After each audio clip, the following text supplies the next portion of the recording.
तो जो कहानी मैं आपको सुनाना चाह रहा हूँ एक रियल कहानी है, और मेरी सबसे बड़ी चिंता अपने बच्चों को लेकर, आपको लेकर वही रहती है। मैं जब भी कोई कहानी सुनाता हूँ, नाम, जगह, वो सब बदल देता हूँ ताकि किसी की प्राइवेसी पर हमला ना हो। सबकी राइट टू प्राइवेसी है ना। एक बच्चा था जिसको मैं जानता हूँ, बचपन से जानता हूँ, बहुत ही ज़बरदस्त आर्टिस्टिक बच्चा, म्यूज़िक का उस्ताद। उसके घर में लगभग सब लोग म्यूज़िक के उस्ताद थे। इंस्ट्रूमेंटल म्यूज़िक, वोकल म्यूज़िक, हर चीज़ में अच्छा, पढ़ने में भी ठीक, बढ़िया। और जब हम स्कूल में थे, वो मेरी क्लास में तो नहीं था, थोड़ा सा अलग क्लास में था, पर स्कूल में बहुत पॉपुलर था, being into music. I was in debating, he was into music. और बाद में उसने हमारा स्कूल छोड़ भी दिया कुछ समय के बाद, फिर वो कहीं और चला गया, फिर हमारा मिलना नहीं हुआ। उस समय ना तो व्हाट्सएप था ना यूट्यूब था, तो बाद में मिलने का स्कोप भी नहीं रहता था। जो एक बार चला गया वो चला ही जाता था उस समय। अब तो बच्चे ज़िंदगी भर दोस्त रहते हैं। फिर जब मैं दिल्ली यूनिवर्सिटी में आ गया, ग्रेजुएशन कर चुका था, उसके बाद अचानक मुझे एक बचपन का दोस्त मिला जिसने मुझे एक इंटरेस्टिंग क्या, डेवास्टेटिंग बात बताई। तो बात चल रही थी कि स्कूल के दोस्त कहाँ कहाँ हैं, क्या कर रहे हैं। तो बातों बातों में उसका जिक्र भी आया। तो मैंने बड़ी उम्मीद से पूछा, मैंने कहा वो तो बॉम्बे चला गया होगा, फिल्म इंडस्ट्री में चला गया होगा। तो मेरे दोस्त ने पूछा कि तुम्हें नहीं पता उसके बारे में? मैंने कहा नहीं। उसने कहा यार वो जेल में है, and he was one of the most creative students of our school. मैंने कहा जेल में क्यों है?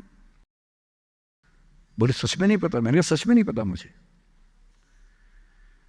बोले वो ग्रेजुएशन करने के लिए जब गया तो पता नहीं क्या हुआ, उसकी थोड़ी संगति खराब हो गई।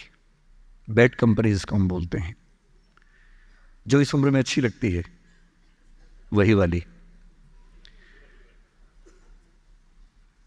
तो कॉलेज लाइफ में थोड़ी बहुत बैड कंपनी सबकी होती ही है, हल्की फुल्की होती है, एक सामान्य बात है। अच्छा, बच्चा बच्चा ना रहे ये भी तो अच्छी बात है ना। थोड़ा बचपन तो जीना भी चाहिए, थोड़ा शरारतें करनी भी चाहिए। पर किसी किसी का दुर्भाग्य होता है कि ज्यादा हो जाता है, उसके साथ ऐसा हुआ। उस सब प्रोसेस में उसको ड्रग्स की आदत लग गई। और ड्रग्स की आदत, ड्रग्स एक ऐसी चीज है, एडिक्शन ऐसी चीज है कि उसमें वन वे रास्ता होता है, टू वे नहीं होता है।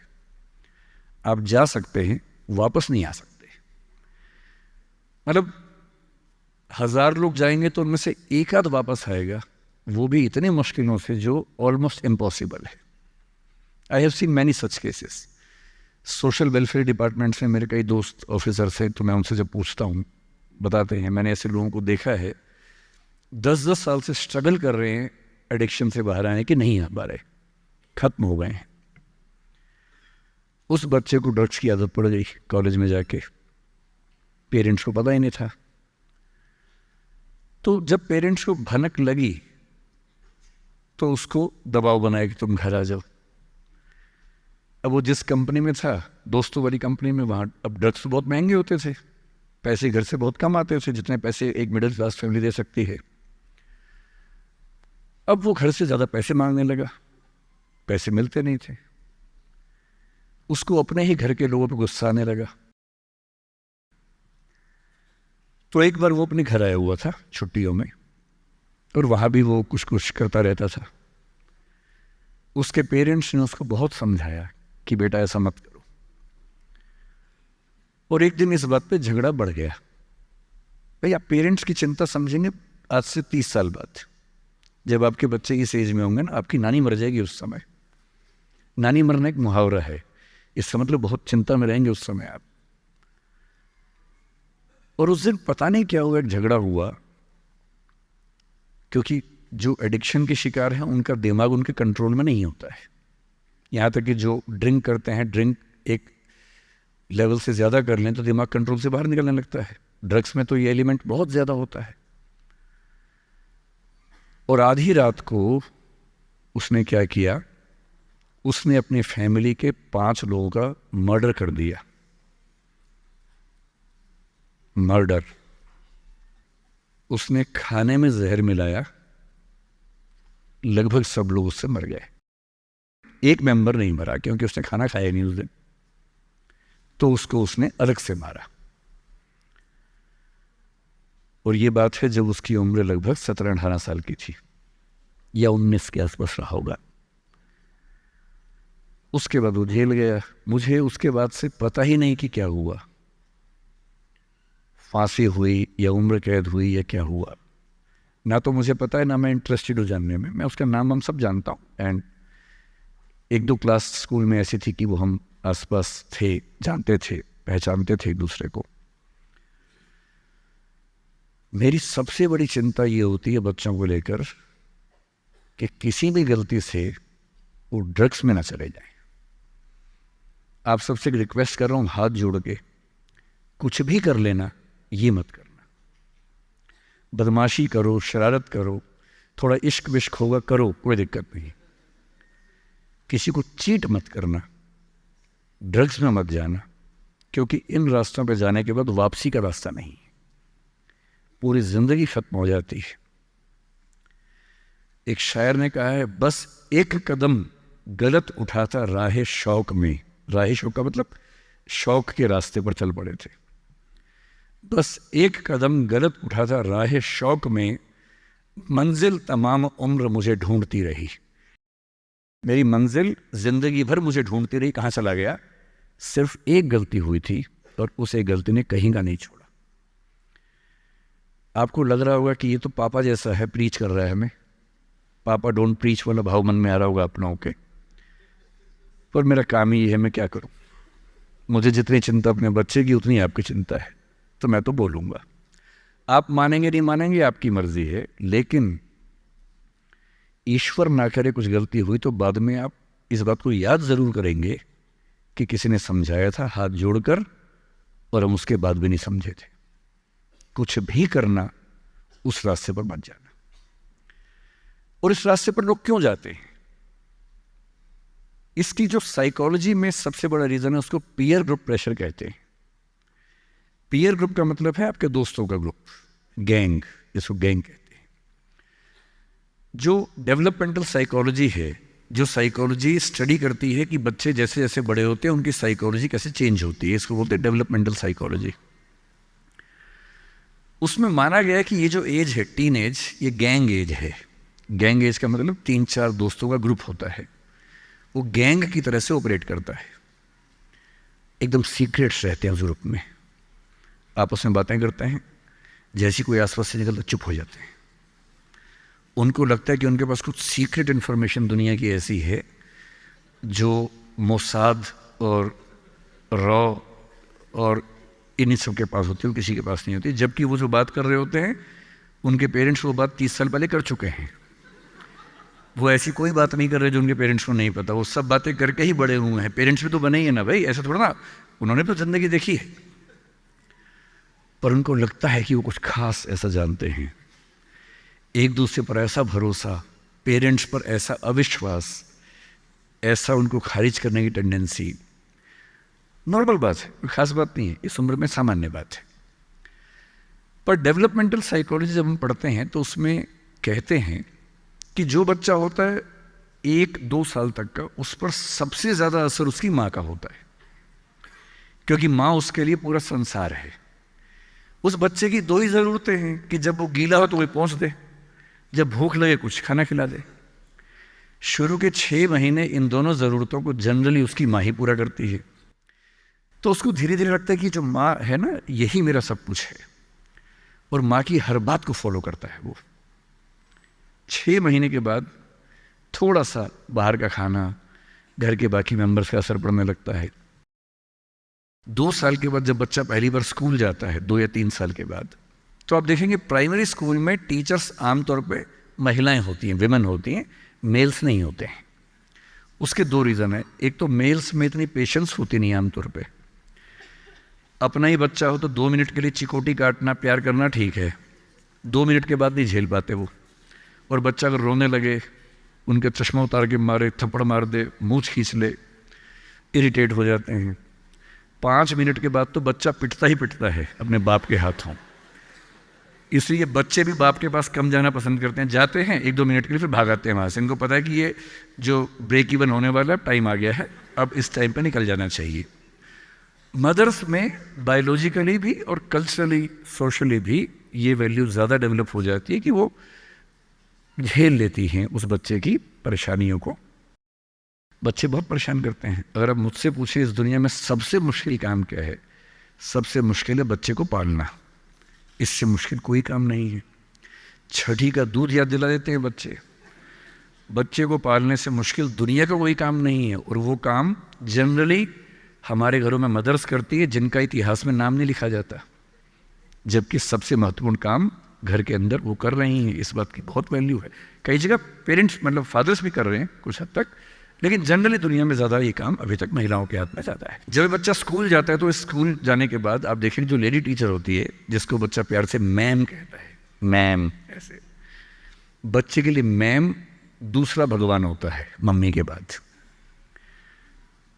कुछ समय के बाद भगवान नंबर 1 मैम हो जाती है, भगवान नंबर 2 मम्मी हो जाती है। और अगर मैम ने कुछ कहा है और मम्मी कह रही गलत है, तो बच्चा घूर के देखता है कि तुम बताओगी मुझे, वो भगवान है वो तो मेरी। तो बच्चे को मैम पे भगवान जैसा भरोसा होता है।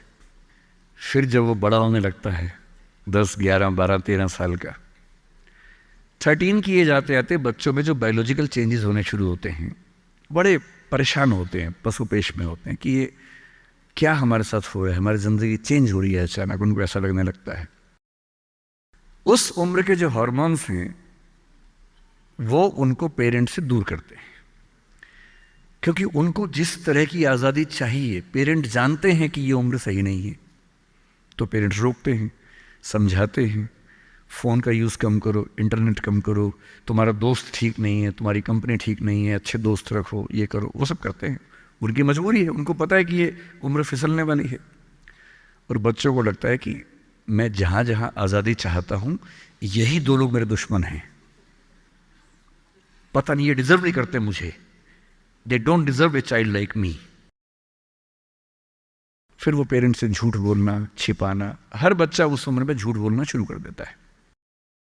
कुछ बहुत प्यारे मासूम बच्चों को छोड़ दूं मैं 1-2%, बाकी सब थोड़ा बहुत झूठ तो बोल लेते हैं।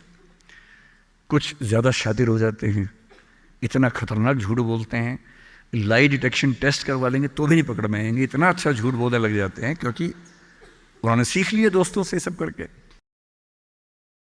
और ये जो उम्र है 13 से 19, जो गैंग एज है, ये जो दोस्त हैं, इनका असर इतना ज़्यादा होता है। और आपकी पर्सनैलिटी कैसी है, हर गैंग में 4-5 लोग होते हैं, उनमें से एक मुखिया होता है, उनका गैंग का नेता होता है, जो थोड़ा सा एग्रेसिव है, डोमिनेटिंग है, असर्टिव है, वो फैसले करता है सबके लिए। आपने डिसीजन मेकिंग का सवाल पूछा, इसी पे सो समझेंगे। उसने कहा कि चलो सब फिल्म देख के आएंगे, तो बाकी 4 फॉलोवर्स होते हैं, वो चलते हैं, जी जी चलो चलो चलो चलो चलो। इन सबका सेल्फ रिस्पेक्ट का लेवल अलग अलग है। जो नेता है उसमें सेल्फ रिस्पेक्ट बहुत ज़्यादा है, इतनी ज़्यादा है कि वो दूसरों की सेल्फ रिस्पेक्ट की धज्जियाँ उड़ा देता है। वो ये मान के चलता है कि मैं राजा हूँ, जो मैं कहूँगा वही होगा। और जो बाकी 4 भेड़ बकरियाँ हैं, जिनमें कॉन्फिडेंस की कमी है, असर्टिव नहीं हैं, सबमिसिव हैं, दब्बू हैं, डरपोक हैं, वो बेचारे उसकी बात को फॉलो करते हैं। और ये जो 4 हैं ना, इन पे खतरा बहुत ज़्यादा है, क्योंकि जो नेता है वो पहले से बिगड़ा हुआ है, वो हैबिचुअल है कई चीज़ों का, और वो इन 4 को बोलता है आज हम सब ड्रग्स ट्राई करेंगे। पूछ नहीं रहा है, बता रहा है। अब इन 4 में से एक के मन में है कि ना करूं, मम्मी ने उसको 1000 बार समझाएगी बेटा ये मत करना, वो बेचारा बोल ही नहीं पा रहा, घबराहट हो रही है उसको। बड़ी मुश्किल से मिमियाते हुए एक वाक्य उसने बोला। मिमियाना मतलब बिल्ली की तरह से बोलना, कैट की तरह से बोलना। उसने कहा यार मम्मी ने कहा था ठीक नहीं होता है। अब उसके बाद जोर से ठाका मार गया, ये देखो मम्मी का बच्चा, ये देखो मम्मी का बच्चा, इसको दुद्धू पिलाओ इसको, बच्चा है ये तो बड़ा ही नहीं हुआ, ये तो मर्द ही नहीं बना अब तक। हम तो मर्द हैं, हम तो बड़े हैं, हम तो ग्रोन अप हैं। इस बच्चे की सेल्फ एस्टीम, सेल्फ रिस्पेक्ट इतनी कम है कि डर जाएगा, एकदम घबरा जाएगा। 3 लोग बोलेंगे अरे कुछ नहीं होता, अरे कुछ नहीं होता, आजा आजा आजा आजा, अरे कुछ नहीं होता, कर ले ट्राई, हम भी तो कर रहे हैं, कर ले ट्राई। और इसी प्रेशर में ये बच्चा पहली बार ऐसी गलती करेगा। और मैंने पहले ही कहा कि रास्ता एक तरफा है, वापसी का रास्ता नहीं। इस प्रेशर को बोलते हैं पीयर ग्रुप प्रेशर, दोस्तों का प्रेशर। मैं अपने बच्चे को केवल एक बात सिखाता हूँ, बाकी पढ़ाई लिखाई तो मुझे पता है ज़िंदगी में जब कोई करना चाहेगा कर ही लेगा। इंटरनेट की दुनिया में, गूगल की दुनिया में, आप क्या मतलब मैं क्या पढ़ा दूंगा आपको, टीचर क्या पढ़ा लेंगे, सब गूगल पे उपलब्ध है, सब ऑनलाइन अवेलेबल है। जो टीचर बनना चाह रहे हैं समझ लें, अब टीचर का काम नॉलेज देना नहीं है, नॉलेज आपसे ज़्यादा, आपसे बेहतर गूगल पे है। अब आपका काम उससे ज़्यादा बड़ा है। क्या है अभी डिस्कस करेंगे। मैं केवल एक बात पे फोकस करता हूं कि मेरे बच्चे या आप लोग पीयर ग्रुप प्रेशर से बच सके। मैं खुद बचा था, अच्छे से बचा था, मेरे पेरेंट्स की भूमिका थी। मैं जिस हॉस्टल में रहा उस हॉस्टल में लगभग सब ड्रिंक करते थे कॉलेज के दिनों में, मैं नहीं करता था। मुझे कभी ज़रूरत ही नहीं लगी उस चीज़ की, तो नहीं लगी तो नहीं किया। अच्छी बात सिर्फ इतनी है, मैं ये नहीं कह रहा कि ड्रिंक करना अच्छी बात है कि बुरी बात है, वो तो इंडिविजुअल फैसला हर किसी का है, लेकिन मैच्योर होने के बाद, बचपन में नहीं। मैं सिर्फ ये कहना चाह रहा हूँ कि अगर 4 लोग मुझ पर दबाव डालें और मैं उनके दबाव में आ जाऊँ, ये ठीक नहीं। मुझे ध्यान है कि हमारे हॉस्टल की नाइट चलती थी, फ्राइडे की रात है, वार्डन साहब छुट्टी पे हैं, 10-12 लोग एक कमरे में बैठे हैं, शराब की बोतल खोल ली है या बियर जो भी है, सबका मन है पीने का। वो मतलब एडल्ट्स हैं, 18+ के थे, वो शायद लीगली अलाउड होगा उनके लिए, मुझे नहीं पता। और जो लोग नहीं पीना चाहते उनको दबाव बना रहे हैं कि आ पी के दिखा, तू मर्द है तो पी के दिखा, बड़ा हो गया तो पी के दिखा। जब भी कोई ऐसा दबाव बनाए ना, इतना भी दबाव में नहीं आना है। जैसे कोई बोले बड़ा है तो पी के दिखा, आपको बोलना है मैं इसको पिए बिना ही बड़ा हूं। मर्द है तो पी के दिखा, मैं इसको पिए बिना ही मर्द रहता हूं। तुम इसको पी के मर्द बनते हो, हम ऐसे ही मर्द हैं भाई। दोस्त नहीं है क्या हमारा, तो क्या बोलना है, अगर तुम्हारी दोस्ती के लिए मुझे पीनी पड़ेगी शराब, तो मेरी दोस्ती के लिए तुम छोड़ क्यों नहीं सकते? अजीब बात है भाई। दोस्त, क्या मैं ही तुम्हारा दोस्त हूं, तुम मेरे दोस्त नहीं हो? तुम्हारी दोस्ती के लिए मैं ड्रग्स लेना शुरू कर दूं और मेरी दोस्ती के लिए तुम छोड़ नहीं सकते? अगर तुम छोड़ नहीं सकते तो मैं ले नहीं सकता। और दोस्ती अपनी जगह है, हमेशा ध्यान रखना। भूल के भी कभी कोई ऐसी डिमांड मत करना जो दोस्ती की हदों से ज़्यादा जाती हो। मैं साफ कह रहा हूं, मैं ड्रग्स के रास्ते पर नहीं जाऊंगा, ये काम मैं नहीं करूंगा। मुझसे दोस्ती रखनी है, इन शर्तों के साथ रखो। मैं किसी दबाव में ना आया हूं, ना आऊंगा। इसको बोलते हैं असर्टिवनेस। अपनी शर्तों पे जीऊंगा, किसी के दबाव में नहीं जीऊंगा। जो गलत है गलत है, नहीं करना है तो नहीं करना है।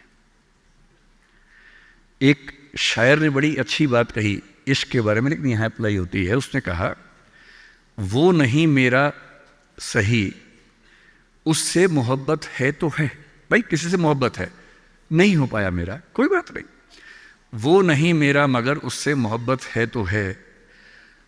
अब ये रस्मों और रिवाजों से बगावत है तो है। अगर मैंने एक सही बात कह दी और वो रस्म रिवाज के खिलाफ है तो है, मैं क्यों डरूंगा? जो मुझे ठीक लगा, अपने ईमान के मुताबिक लगा, मैंने कहा वो मैं करूंगा। तो जो बात मुझे अपनी ओर से शुरुआत में कहनी थी मैंने आपसे कही है। और मेरा ख्याल है कि अगर आप सब बच्चों में से एक बच्चा भी मेरी बात सुन के गलत रास्ते पे जाने से रुक गया तो मेरा सिक्किम आना धन्य हो गया। मैं उसमें बहुत खुश हूँ, उससे ज़्यादा मुझे